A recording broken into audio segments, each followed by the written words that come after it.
Hello and welcome back. It's Jose Gabriel. So in this video, we're going to be looking at is what happens when we find issues with the inspection when somebody's purchasing a condo or house.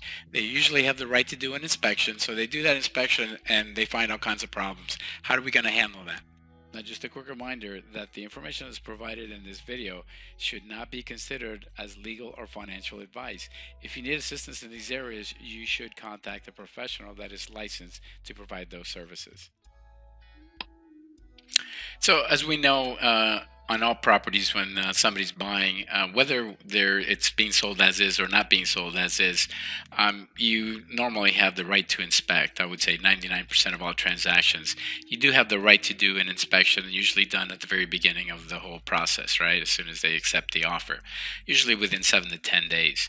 Now, what happens if they find some issues? The inspector finds some serious issues. Now, if it's something minor, obviously, busted light bulb, no one cares, we just move forward.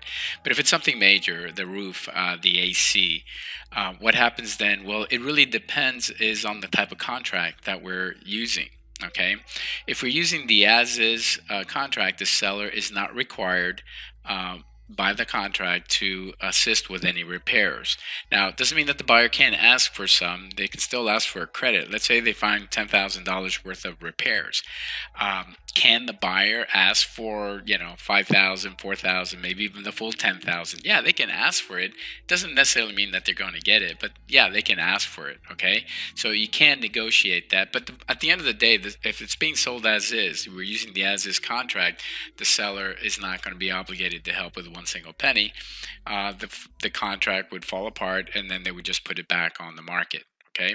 Now, what if we're using a different type of contract? There's another one called the CRSP, or the Contract for Residential Sales and Purchase. This contract does allow for the seller to help with some repairs. Now, exactly how much, you're going to need to take a look at your contract. This one tends to, some offices like it because it kind of engages both the buyer and the seller a little bit more. It's not as easy to just walk away as it is with the as is. So if we do have the contract for residential sales and purchase, they normally do put a repair limit on there. It might be a flat like $500, $1,000. It might be a small percentage of the sales price. It could be any one of those. So you would need to take a look at your contract and see whether if it's as is or if it's crisp. And if it's crisp, what are the limits on how much repairs the seller is willing to provide?